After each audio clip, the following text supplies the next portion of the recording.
Shalom saudara-saudariku yang terkasih, bertemu kembali bersama saya, Romo Irfantinus Tarigan, dalam permenungan kitab suci kita pada hari ini, Kamis 16 Mei 2024. Hari ini adalah hari biasa pada Pekan Paskah yang ke-7. Bacaan Injil diambil dari Yohanes bab 17 ayat 20 sampai 26.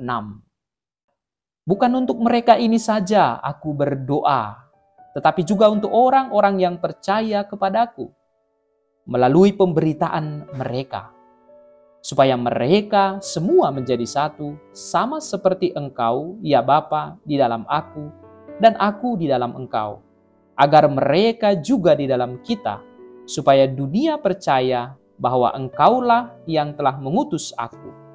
Aku telah memberikan kepada mereka kemuliaan yang Kau berikan kepadaku, supaya mereka menjadi satu, sama seperti kita adalah satu. Aku di dalam mereka, dan Engkau di dalam aku, supaya mereka menjadi satu dengan sempurna, agar dunia tahu bahwa Engkau yang telah mengutus aku, dan bahwa Engkau mengasihi mereka, sama seperti Engkau mengasihi aku. Ya Bapa, aku mau supaya di mana aku berada, mereka juga berada bersama aku. Mereka yang telah Engkau berikan kepadaku, agar mereka memandang kemuliaanku yang telah Engkau berikan kepadaku. Sebab Engkau telah mengasihi aku sebelum dunia dijadikan. Ya Bapa yang adil, memang dunia tidak mengenal Engkau, tetapi aku mengenal Engkau, dan mereka ini tahu bahwa Engkaulah yang telah mengutus aku. Aku telah memberitahukan namamu kepada mereka, dan aku akan terus memberitahukannya, supaya kasih yang Engkau berikan kepadaku ada di dalam mereka, dan aku di dalam mereka. Saudara-saudariku yang terkasih, kita mengenal orang dari apa yang dia katakan dan apa yang dia buat. Biasanya, pengenalan atas seseorang itu kita dapatkan melalui kata-kata yang diucapkan atau informasi dari orang lain. Dan kemudian setelah ada kesempatan untuk berinteraksi dengan lebih intens, kita akan semakin mengenali yang bersangkutan. Namun bisa juga terjadi kita telah memiliki pengalaman real, hidup nyata, hidup real dengan seseorang itu, tetapi kemudian kita juga butuh ungkapan verbal. Kita butuh kata-kata untuk semakin menegaskan atau sekadar memberi nama pada pengalaman itu. Para murid telah hidup bersama dengan Yesus. Mereka telah menyaksikan perbuatan-perbuatan Yesus. Ungkapan-ungkapan Yesus tentang cintanya kepada mereka dan kepada manusia telah didengar oleh para murid selama ini juga. Hanya saja doa Yesus yang tadi kita dengarkan dalam bacaan Injil itu mendapatkan tempat yang sangat istimewa dari semua pengalaman yang para murid telah alami. Mengapa sedemikian istimewa, saudara-saudari yang terkasih? Pertama, doa itu menjadi sangat istimewa karena isinya sendiri. Karena isi dari doa itu, Yesus mengungkapkan kedalaman relasinya dengan Bapa di dalam doa yang tadi kita dengarkan. Memang sudah pernah juga dilakukan Yesus sebelumnya. Biasanya Yesus menunjukkan kedalaman relasi dengan Bapa itu ketika ada tindakan-tindakan istimewa yang akan dia lakukan. Kita misalnya bisa mengingat sebelum Yesus memilih para rasul, Yesus itu pergi berdoa. Dia terlebih dahulu mendekatkan diri kepada Bapa di dalam doa. Tapi tadi menjadi istimewa karena isi itu sendiri tegas dan jelas dikatakan oleh Yesus.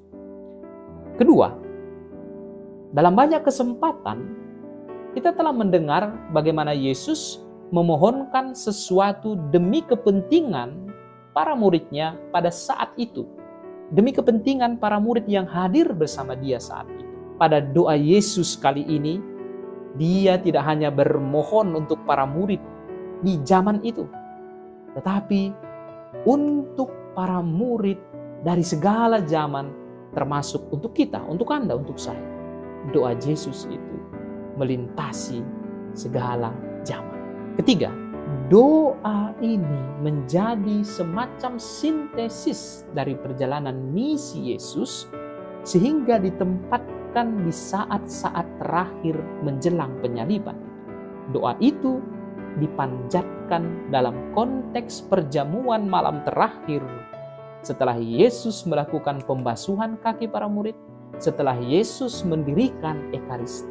Lalu kalau begitu, saudara-saudari yang terkasih, apa yang menjadi sintesis yang saya maksudkan itu? Dari isi doa itu, kita bisa mengatakan bahwa sintesisnya adalah bahwa Bapa dan Yesus adalah satu. Bahwa kasihlah yang mempersatukan Bapa dan Putra. Dan bahwa kasih itu sekarang diberikan kepada para murid dari segala zaman. Lalu kasihlah yang mempersatukan para murid tersebut. Saudara-saudari yang terkasih, marilah kita mencoba memperdalam permenungan tentang kasih yang mempersatukan itu. Namun saya akan sedikit memutar terlebih dahulu dan akan kembali lagi ke permenungan tentang kasih itu. Kita lazim mendengar, mungkin juga mengatakan, agar orang lain berani menerima dan menghargai diri apa adanya. Kita sama-sama tahu bahwa menerima dan menghargai diri apa adanya tidak pernah gampang. Ada banyak hal yang tidak kita sukai, tetapi ada dalam diri kita, entah sifat, entah fisik, entah apapun. Dan sering sekali yang tidak kita sukai itu membuat kita sulit menghargai, lalu kemudian bisa menerima diri. Namun ada hal lain yang mungkin sering luput dari permenungan kita, tetapi justru hal itulah yang benar. Apa itu? Anda dan saya berharga bukan terutama karena apa adanya kita, tetapi karena asal kita sendiri. Kita berasal dari Allah dan itulah yang membuat kita berharga. Dan karena kita berasal dari Allah itulah juga kita dapat menerima diri kita. Saudara-saudari, bayangkan bahwa ada sebuah sapu tangan sederhana yang diberikan kepada Anda. Sapu tangan itu murah, gampang didapat di pasaran, dan Anda tentu bisa membelinya dengan gampang. Sapu tangan itu akan terasa berharga ketika dikatakan demikian. Ini adalah sapu tangan milik Paus Fransiskus. Sapu tangan yang sederhana itu akan terasa begitu berharga karena pemiliknya, bukan karena sapu tangan itu sendiri. Demikian juga tiap manusia. Berharga karena dia berasal dari Allah. Saudara-saudariku yang terkasih, mari kita kembali ke permenungan tentang kasih yang mempersatukan.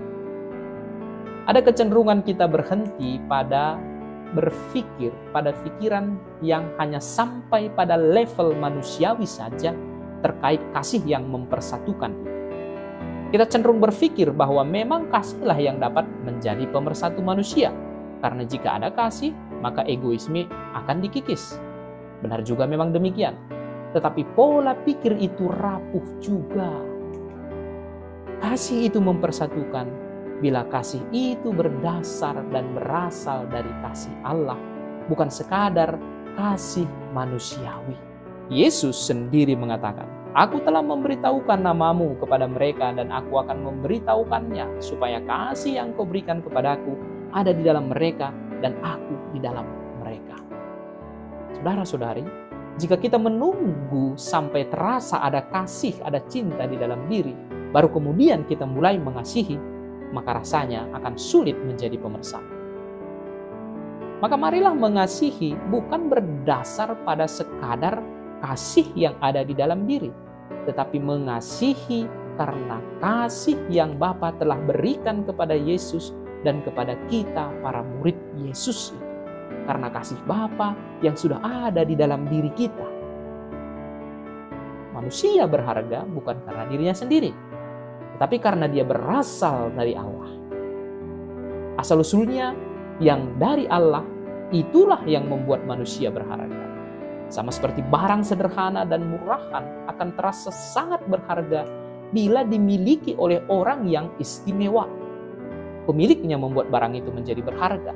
Demikian juga kasih akan mempersatukan secara langgeng jika kasih itu berasal dari Allah. Sebab jika berasal dari Allah, patokannya bukan diri saya atau diri Anda, tetapi patokannya adalah Allah sendiri. Marilah mengasihi dengan berpatokan pada kasih Allah. Saudara-saudariku yang terkasih, Tuhan Yesus memberkati dan mengasihi Anda.